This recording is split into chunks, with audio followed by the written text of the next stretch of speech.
Bienvenue sur Africa 24 dans cette nouvelle édition du 12-15 au sommaire de l'actualité. L'Afrique, épicentre des crises humanitaires mondiales, un triste bilan pour l'année 2024 du fait des guerres et des catastrophes climatiques. 130 millions de personnes ont besoin d'assistance sur le continent.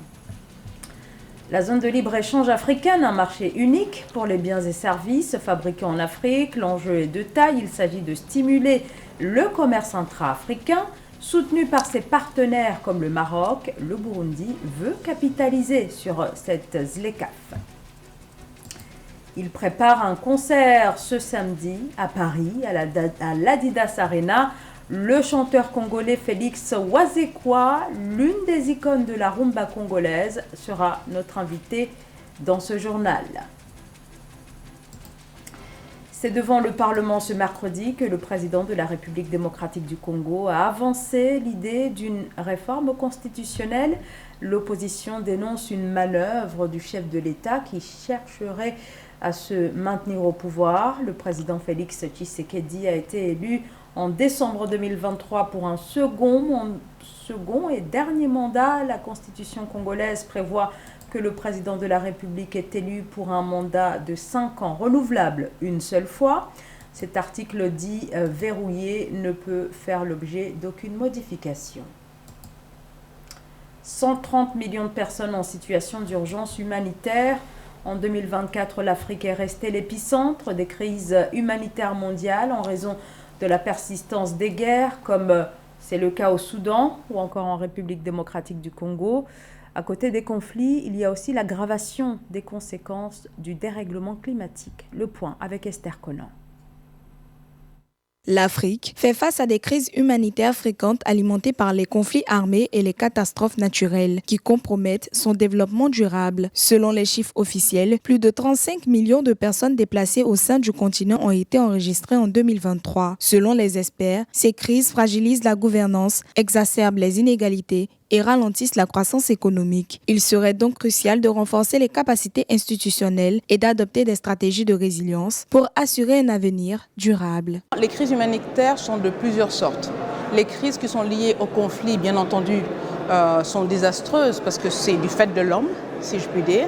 Et il y a les crises naturelles, les catastrophes naturelles, les débordements d'eau, les inondations, les tremblements de terre. Tout ceci a un impact. C'est pour ça que pour la bonne gouvernance, et pour qu'il y ait résilience dans le pays, il faut absolument qu'il y ait planification. Les crises humanitaires en Afrique frappent durement les femmes, les enfants et les jeunes, les exposant à des violences et des déplacements forcés. Pourtant, ces groupes souvent oubliés sont au cœur des réponses aux crises. Aussi bien les femmes que les jeunes sont présents partout dans la société. Elles gèrent des associations, elles sont fonctionnaires publics comme moi. Donc il faut leur donner les opportunités qu'il y a aussi afin qu'elles puissent s'épanouir.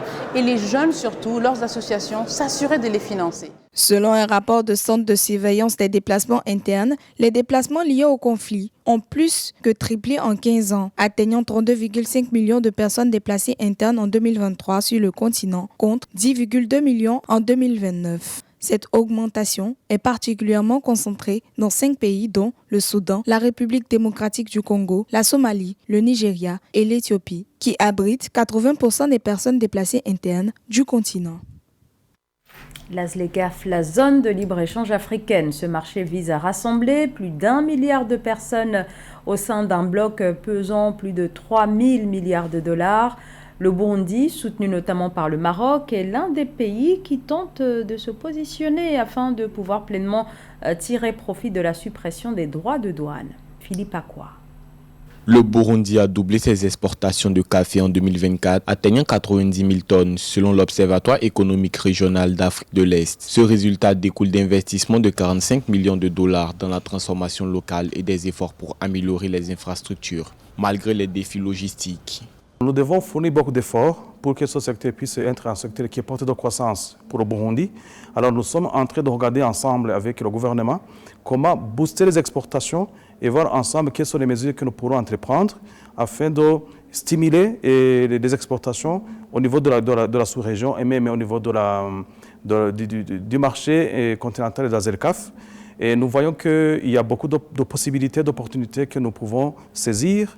Et surtout que c'est un marché qui, aujourd'hui, totalise autour d'1,2 milliard de consommateurs. Les relations économiques entre le Maroc et le Burundi se renforcent, portées par des accords commerciaux bilatéraux. En 2024, le Maroc s'est engagé à soutenir le développement des infrastructures agricoles burundaises, favorisant un échange mutuel de produits et d'expertise, consolidant ainsi la coopération sud-sud. Au-delà d'une vision de développement, il y a aussi une gouvernance associée à cette vision qui est aux standards internationaux. J'ai noté la présence de plusieurs partenaires au développement qui, de mon point de vue, au regard de la clarté de la vision, au regard des projets intéressants qui ont été exposés, auront un meilleur appétit pour pouvoir contribuer à ce plan en fonction de leur périmètre, en fonction de leurs compétences. Les performances enregistrées par ces deux économies traduisent une dynamique panafricaine vers une meilleure intégration économique. Portée par la vision 2063 de l'Union africaine, le Burundi et le Maroc illustrent la capacité du continent à relever les défis mondiaux grâce à des initiatives comme la ZLECAf. Plus que quelques jours avant son grand concert qui se tient ce samedi 14 décembre à Paris. Il est connu pour des albums tels que Bonjour Monsieur et Après. Et plus récemment, en 2020, article 23, il s'agit du chanteur congolais Félix Wazekwa, l'une des icônes de la rumba congolaise. Il est avec nous sur ce plateau. Bonjour Félix Wazekwa. Bonjour Sarah. Bonjour à vous. Alors Félix Wazekwa, un concert à Paris ce samedi. Alors vous êtes dans quel état d'esprit à quelques jours de cet événement? Oui, bon, je suis prêt.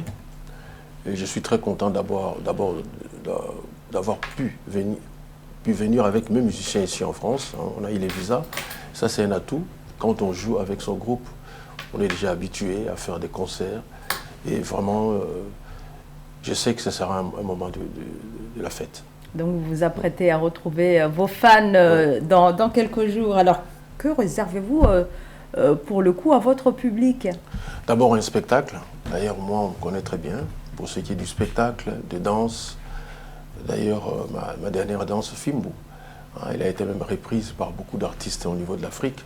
Fimbu, aujourd'hui, c'est devenu la danse qui a traversé les frontières. Je suis très content. Je réserve beaucoup de surprises, notamment aussi le Fally Ipupa et mon unique invité. Donc, ça sera la fête ce jour-là. Il y aura de la danse, il y aura beaucoup de chants. Alors, vous vous êtes fait connaître à partir d'albums à succès comme Signature, c'était en 2001, ou encore Yonani l'année suivante. On retient également, et vous venez de le dire, cette danse très connue maintenant, qui a fait le tour du monde, Fimbu. Donc un parcours extrêmement riche tout au long de ces années. Comment vous résumez votre carrière en quelques mots? Que cherchez-vous en réalité à transmettre à votre public? Oui, d'abord, il y a ces côtés-là parce que je suis aussi écrivain. En fait, j'ai voulu faire passer des idées, des proverbes, beaucoup de choses dans mes chansons pour éduquer la population. Vous savez, les gens souvent lisent moins et comme ils écoutent souvent, je préfère, de temps en temps, je distille des pensées et qui font rage. D'ailleurs, je suis aussi connu pour faire des interviews assez intéressantes, bon, évidemment à lingala, donc dans la langue à laquelle je chante, mais plus sérieusement, je fais de la musique pour égayer les gens, pour louer Dieu et pour faire passer des messages. On peut parler d'engagement dans vos textes, dans votre musique? Oui, d'engagement, mais pas politique, d'engagement envers le mœurs. Vous voyez, par exemple, mon dernier single qui s'appelle « Ça c'est quoi ça ?» Je suis en train de parler de ce qui se passe dans les réseaux sociaux. Voilà. Alors vous êtes connue comme étant l'une des plus belles voix congolaises et de la rumba. Ce genre musical reste un marqueur très important dans votre parcours? Ah oui, très important. D'ailleurs, je suis né dans la rumba. Et qu'on soit reconnu comme, par l'UNESCO, je pense que ça aussi, ça a beaucoup boosté le fait d'être dans cette rumba. Mais quand on parle de la rumba, c'est tout, c'est la danse, c'est la façon de s'habiller, c'est la façon aussi de danser. Alors c'est tout un genre, donc Ouais, allant de la danse, la musique, le chant, Les chants, et donc l'apparence. l'apparence. Ouais. Et vous inscrivez parfaitement dans ces trois catégories. Ouais, dans ces trois catégories. Alors la rumba congolaise, c'est votre univers, vous venez de le dire, mais avez-vous noté des évolutions ces dernières années par rapport il y a par exemple une vingtaine d'années? Oui, il y a toujours des évolutions. Parce qu'en fait, ce qui est, bon, on peut dire évolution dans le sens du bon côté, aussi du mauvais côté. Ce qui est mauvais aujourd'hui, on peut le dire, c'est le fait que après les disques vinyles, il y a eu les CD, maintenant il y a YouTube, ce qui fait que ça a beaucoup gêné l'industrie de la musique. Je ne sais pas si on peut parler d'évolution, parce que la musique, aujourd'hui, elle est presque devenue gratuite. Voilà. Ce côté-là, je pense que c'est difficile. Ce qui nous reste comme opportunité maintenant, c'est faire des concerts. Un concert, on ne peut pas le pirater. On est dans la salle ou on est dehors. C'est pourquoi je fais des efforts pour faire beaucoup de concerts. C'est plus difficile aujourd'hui de vivre de sa musique que par rapport à il y a quelques années? Ah oui, énormément, parce que d'ailleurs le dernier rapport même de la SACEM le prouve. On a énormément perdu parce qu'on pouvait gagner aussi avec les CD, etc. Aujourd'hui, les CD ne se vendent plus. Tout le monde est sur YouTube. Et je pense que c'est un frein majeur, tous les artistes vous le diront. Alors selon vous, qu'est-ce qu'il faudrait mettre en place, par exemple en République démocratique du Congo, pour permettre aux artistes comme vous de pleinement pouvoir vivre de leur art? Beaucoup de salles de spectacle. Beaucoup de salles de spectacle. Pourquoi? Parce que maintenant, c'est le live qui compte. Un concert, vous êtes dedans, vous êtes dehors. Et on aimerait bien être tous dans la salle. C'est ce qui peut faire qu'un artiste puisse se retrouver. Voilà. Quand on est seulement sur YouTube, d'abord, c'est presque rien d'ailleurs, ça ne paye pas bien. Alors, vous êtes donc actuellement à Paris pour ce concert qui approche à grands pas. Est-ce que vous êtes dans une démarche pour toucher un public beaucoup plus large ou... Oui, un public beaucoup plus large. D'ailleurs, c'est ce qui explique ma présence ici, chez vous. Parce que je sais que le journal est très suivi. J'aimerais tellement que la jeunesse d'ici en France vienne à ce concert-là. C'est samedi 14. Venez danser la danse Fimbo avec moi, les géniteurs de la danse. Et je suis très content parce que même les enfants sont très friands de cette danse.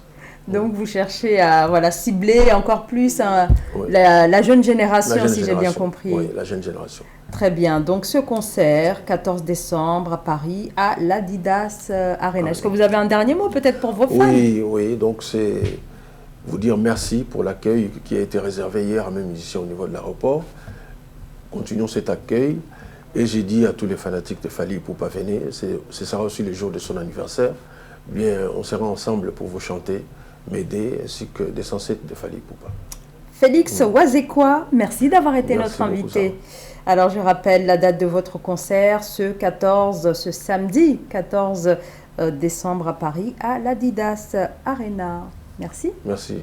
Et merci à vous bien sûr de nous avoir suivis. Restez sur Africa 24, l'actualité continue.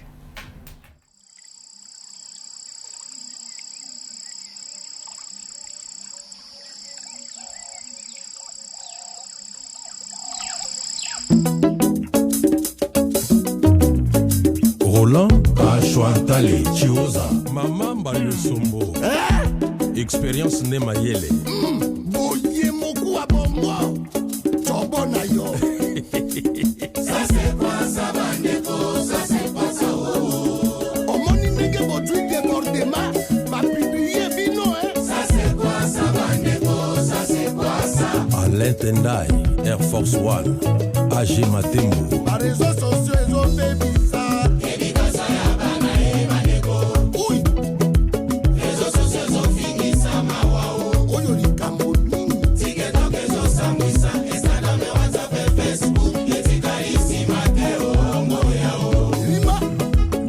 Carolage Awechi